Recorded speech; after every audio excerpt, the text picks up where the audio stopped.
Hi. Britain రాజకుటుంబంలో అతిపెద్ద సంక్షోభం. Diana మరణం తర్వాత రాయల్ ఫ్యామిలీ ఇలాంటి క్రైసిస్ను ఎప్పుడూ చూడలేదు.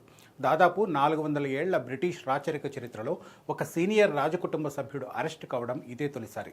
కింగ్ చార్లెస్ సొంత తమ్ముడు మాజీ ప్రిన్స్ ఆండ్రూకు పోలీసులు బేడీలు వేశారు. లైంగిక నేరస్తుడు జెఫ్రీ ఎప్స్టీన్తో ఉన్న సంబంధాల కారణంగా ఆండ్రూను పోలీసులు అరెస్ట్ చేశారు. చట్టం తన పని తాను చేసుకుపోతుందంటూ కింగ్ చార్లెస్ తన తమ్ముడిని పూర్తిగా దూరం పెట్టడం సంచలనంగా మారింది. అసలు ఆండ్రూపై ఉన్న ఆరోపణలేంటి? రాజకుటుంబం ఎందుకు అంత కఠినంగా వ్యవహరిస్తోంది? Watch this story.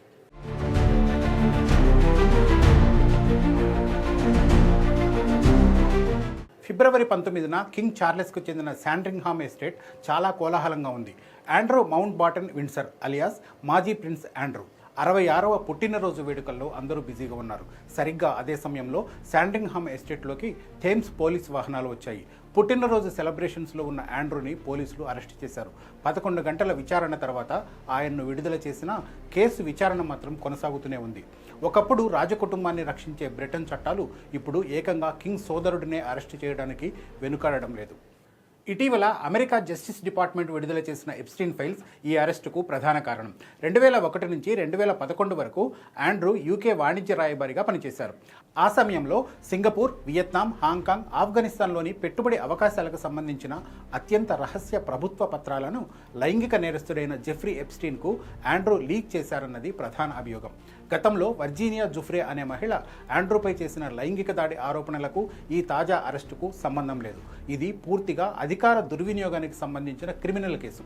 ఈ నేరం రుజువైతే బ్రిటన్ చట్టాల ప్రకారం యావజ్జీవ కారాగార శిక్ష పడే అవకాశం ఉంది. ఈ పరిణామాలపై కింగ్ చార్లెస్ చాలా వేగంగా కఠినంగా స్పందించారు. చట్టం తన పని తాను చేసుకుపోవాలి, విచారణ అధికారులకు మా పూర్తి సహకారం ఉంటుందని ప్రకటన విడుదల చేశారు. ఇందులో ఎక్కడా ఆండ్రూను తన సోదరుడిని సంబోధించలేదు. వ్యక్తిగత సానుభూతి కంటే దేశం పట్ల బాధ్యతకే తాను పెద్దపీట వేస్తానని చార్లెస్ పరోక్షంగా స్పష్టం చేశారు.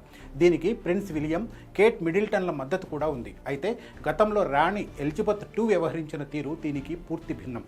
ఆండ్రూ ఆమెకు అత్యంత ఇష్టమైన కుమారుడు కావడంతో ఎప్స్టీన్తో అతనికి ఉన్న సంబంధాలపై ఆమె చాలా ఆచితూచి స్పందించారనే విమర్శలు ఉన్నాయి. 2019లో బకింగ్హామ్ ప్యాలెస్లోనే వివాదాస్పద BBC ఇంటర్వ్యూకు ఆండ్రూను అనుమతించడం, 2021లో వర్జీనియా జుఫ్రే సివిల్ దావాను సెటిల్ చేసుకోవడానికి రాణి తన సొంత నిధుల నుంచి మిలియన్ల కొద్దీ పౌండ్లు సమకూర్చడం అప్పట్లో తీవ్ర విమర్శలకు దారితీశాయి. కానీ చార్లెస్ మాత్రం రాజకుటుంబపు పరువు నిలబెట్టేందుకు గతేడాది అక్టోబర్లోనే ఆండ్రూ నుంచి ప్రిన్స్ హోదాను తొలగించి రాయల్ ఎస్టేట్ నుంచి గెంటేశారు.